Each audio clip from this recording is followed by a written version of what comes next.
September 26, 1944. 2:47 p.m. Holtzwihr, Lorraine region, eastern France. Corporal Audie Murphy, 19 years old, stood alone on a burning M10 tank destroyer while 12 German Panzer IVs rolled toward him through the fog. The .50 caliber machine gun was hot enough to blister skin. Smoke from the destroyed vehicle beneath his feet poured into his lungs. His company, what was left of Company B, 15th Infantry Regiment, had retreated 400 yards behind him into the tree line. Every officer had ordered him to fall back. He'd refused. In 60 minutes, this 5-foot 5-inch farm boy from Hunt County, Texas, would prove that everything the Army taught about suppressive fire was wrong. Before we continue with Audie Murphy's incredible story, we need your help to keep these forgotten heroes alive. If you're already hooked by what you're hearing, hit that like button right now. It tells YouTube to share this with more people who care about real history. Subscribe to this channel so you never miss another story of courage and innovation from World War II. And here's something we love. Drop a comment below and tell us where you're watching from. Your country, your city. We have viewers from Buenos Aires to Berlin, from Manila to Montreal. Are you a veteran? Did your grandfather serve? Do you have a connection to this war? We want to hear from you. Now, back to Holtzwihr, where Murphy was about to rewrite the rules of infantry combat. The temperature was 38 degrees Fahrenheit. Murphy wore wool OD trousers soaked to the knees from crossing irrigation ditches. The M10's metal platform conducted cold through his boots, but the flames inside the crew compartment radiated heat against his back. German artillery had been falling for 40 minutes. The tactical situation was simple. Company B held a critical road junction. Lose it, and the entire American advance into Alsace would stall. The Germans knew this. Murphy knew this. What the Germans didn't know was that the skinny kid on the burning tank destroyer had grown up killing rabbits with his father's .22 rifle to feed 7 siblings.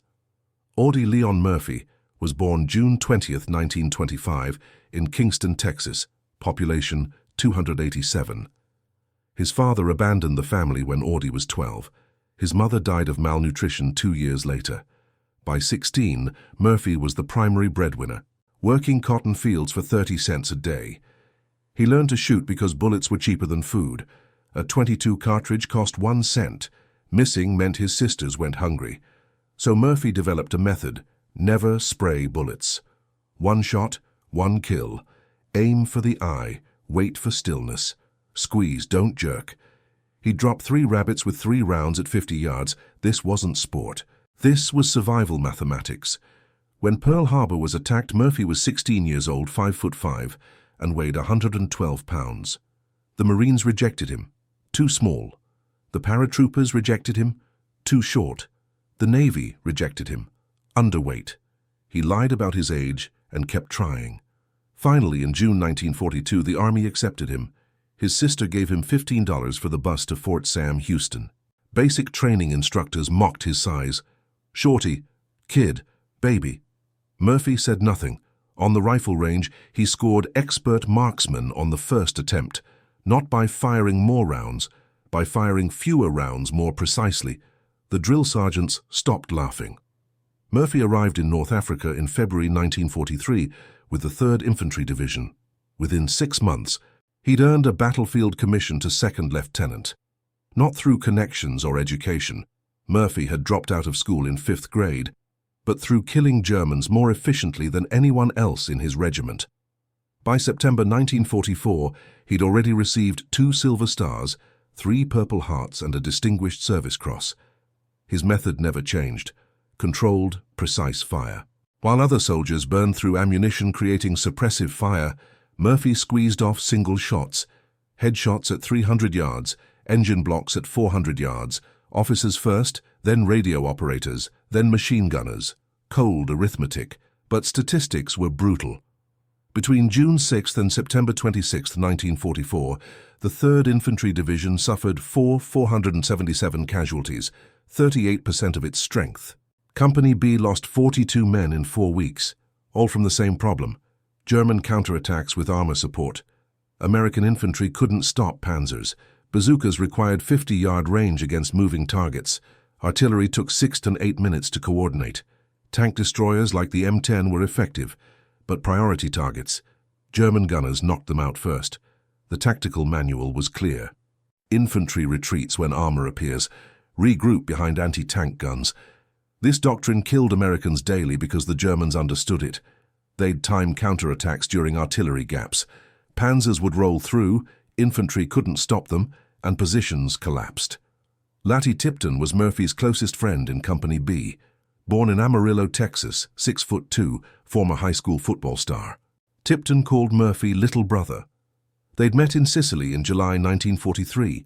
Tipton saved Murphy's life during the Anzio breakout, dragging him into a shell crater after shrapnel tore through Murphy's hip.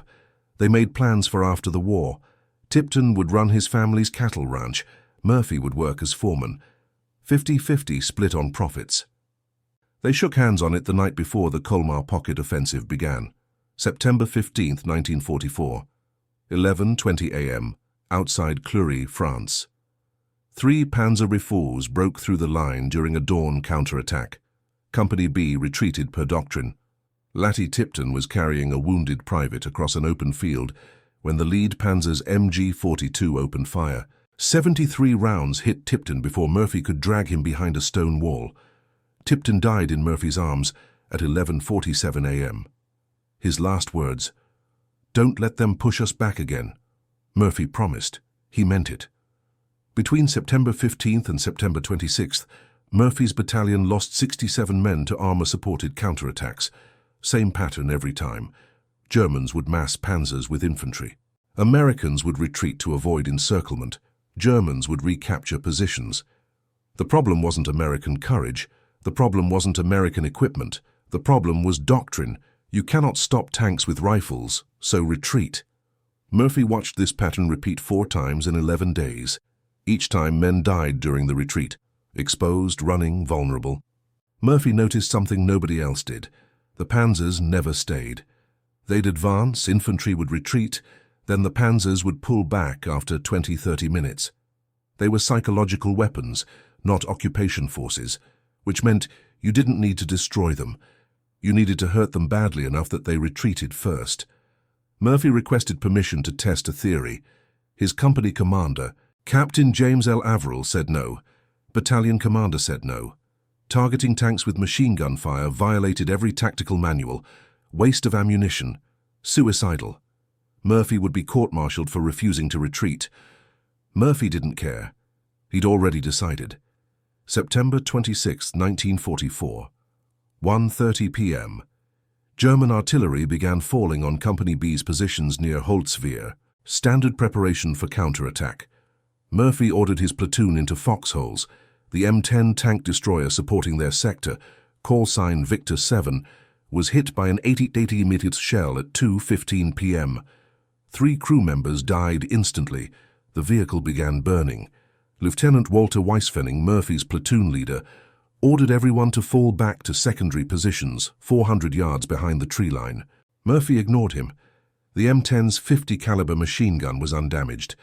Murphy climbed onto the burning vehicle. The metal deck was hot enough that it melted the rubber soles of his boots. Smoke obscured vision. Murphy grabbed the 50's butterfly trigger. The weapon was loaded, 200 rounds in the belt, 800 rounds in reserve ammo cans. He swung the gun east. Through the fog, he could see movement. Panzers, 12 of them in 2 columns.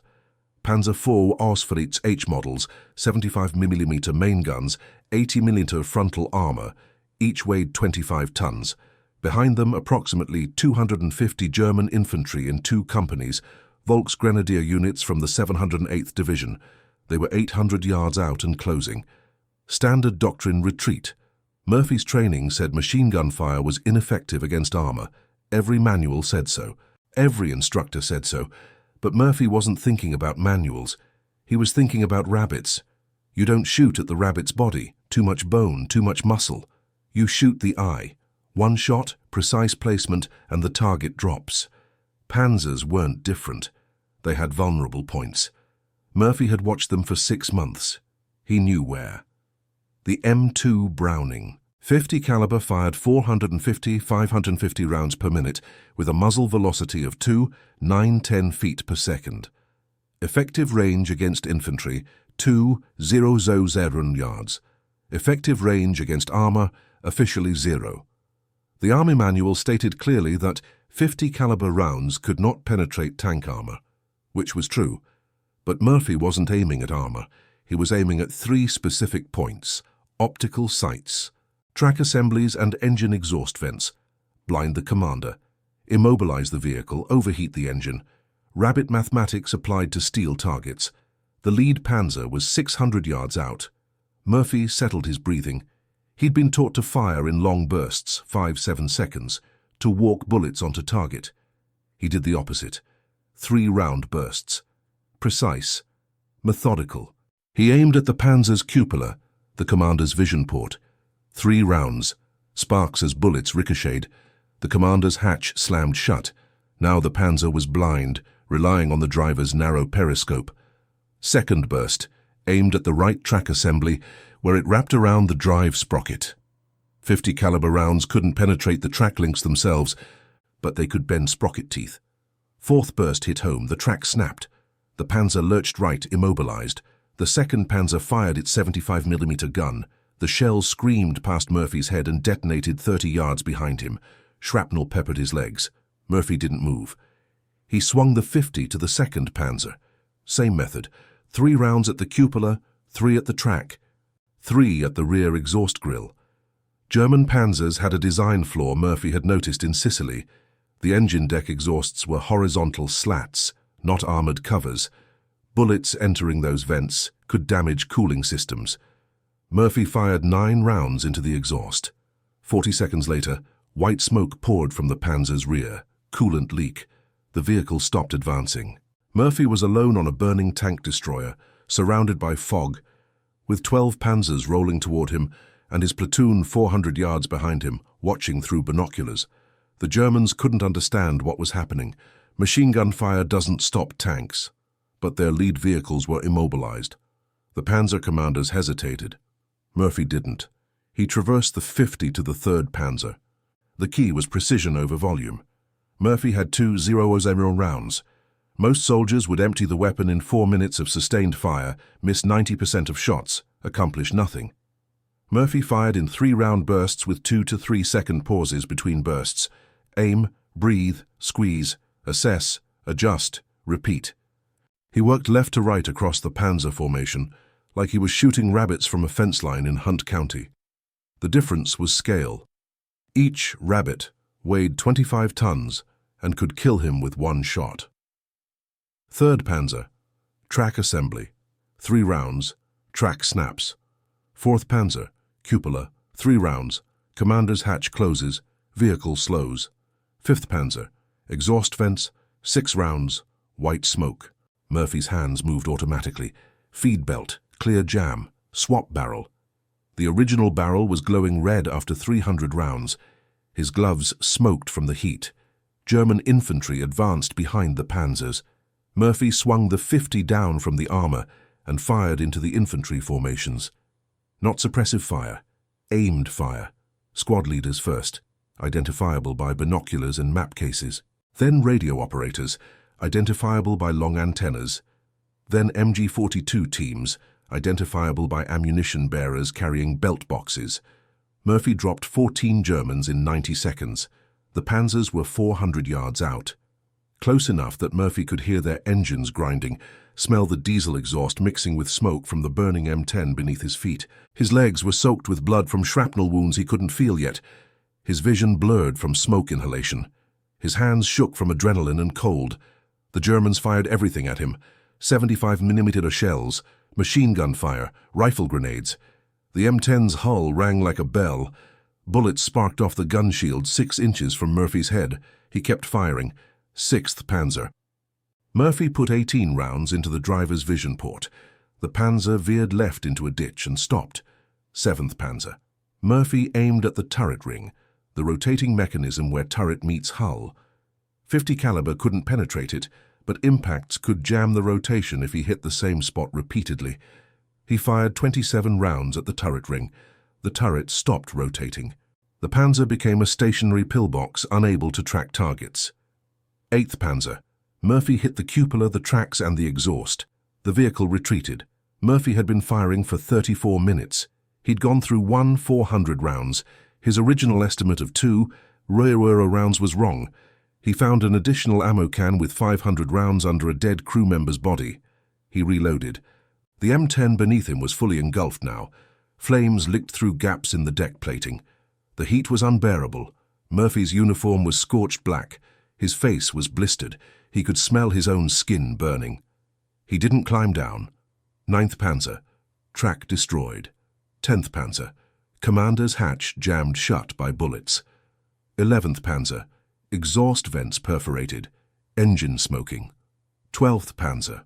Retreating before Murphy could engage. The German infantry assault broke. Without armor support, they were exposed to American artillery, which was finally arriving.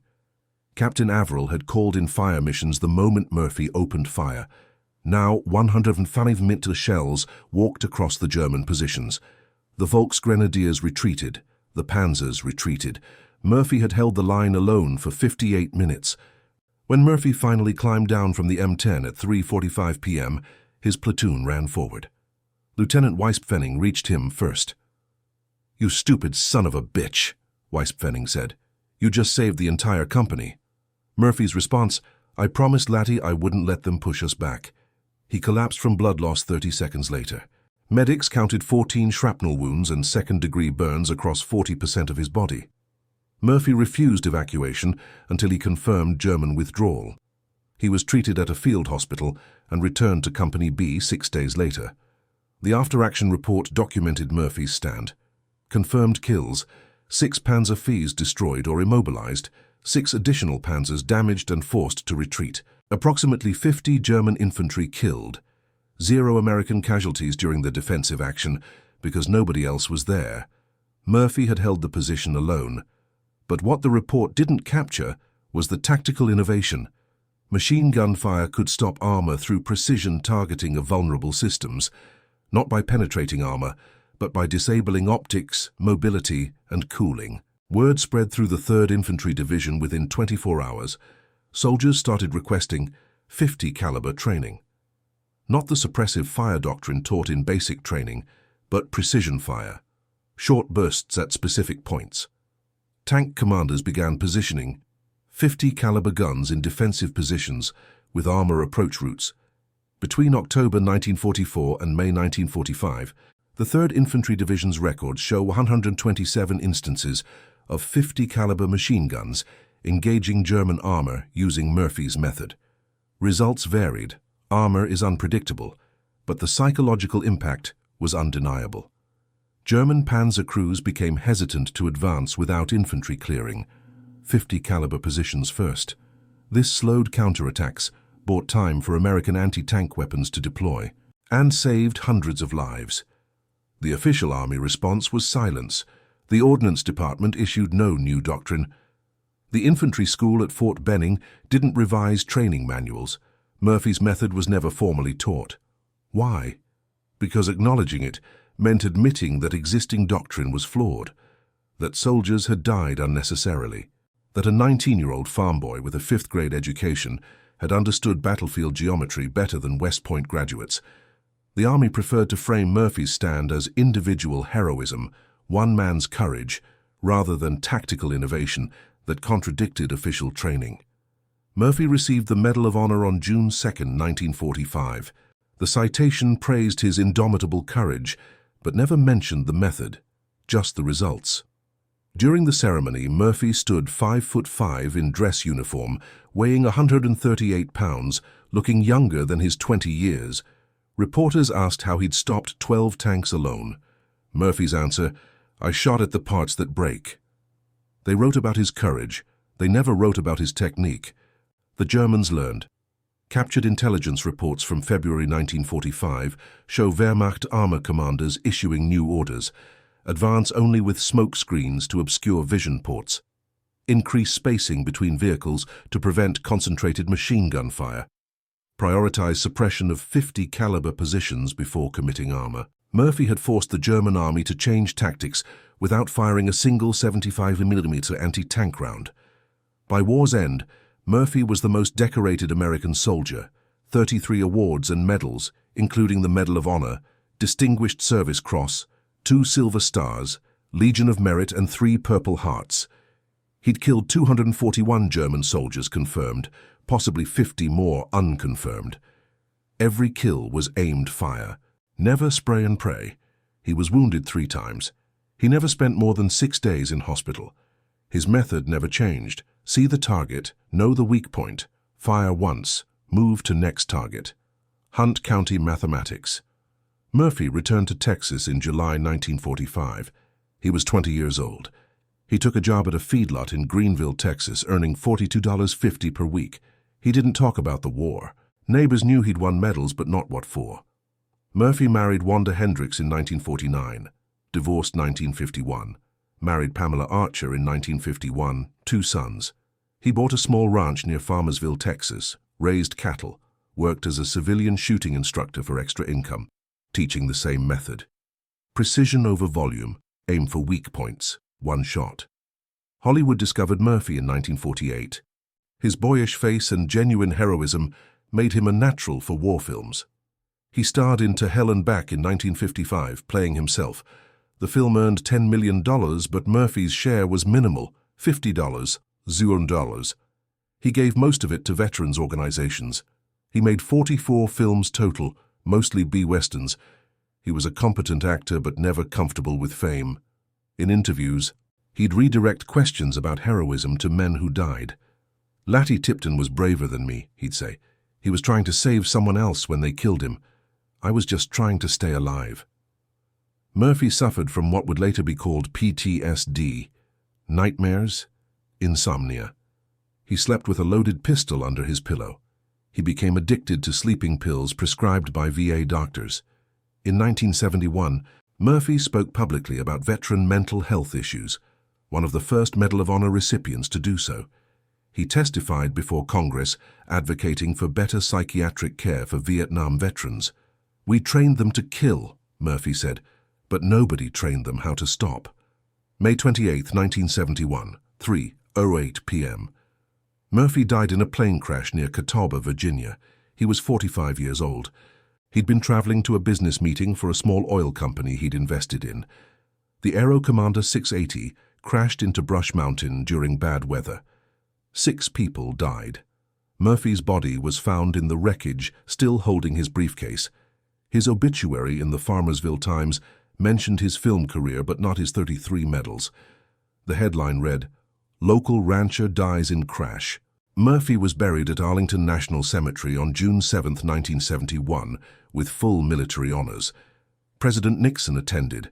So did hundreds of veterans who'd never met Murphy but understood what he represented.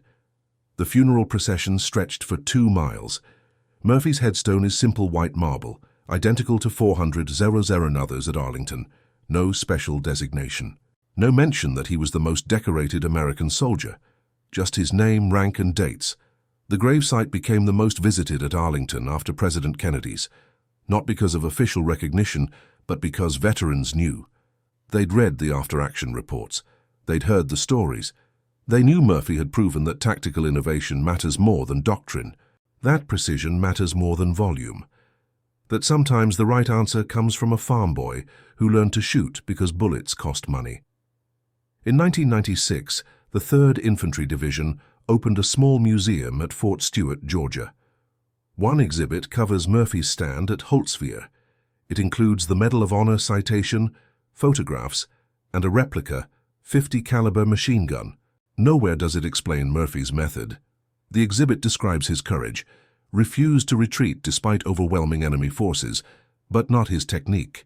The lesson remains unlearned officially, that machine gun fire can disable armor through precision targeting of vulnerable systems.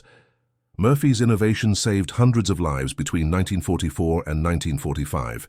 It changed German armor tactics. It should have revolutionized American infantry doctrine.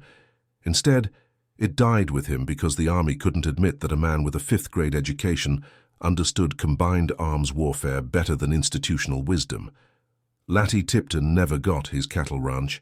Audie Murphy never became his foreman. But Murphy kept his promise. He didn't let them push back. Not that day. not ever. If this story moved you, hit that like button. Subscribe to this channel to keep these forgotten stories alive. And tell us in the comments, where are you watching from? Do you have family who served? These men deserve to be remembered, not just for their courage, but for their intelligence, for proving that innovation matters, that precision matters, that one person who refuses to accept it can't be done can change everything. Thank you for keeping Audie Murphy's memory alive.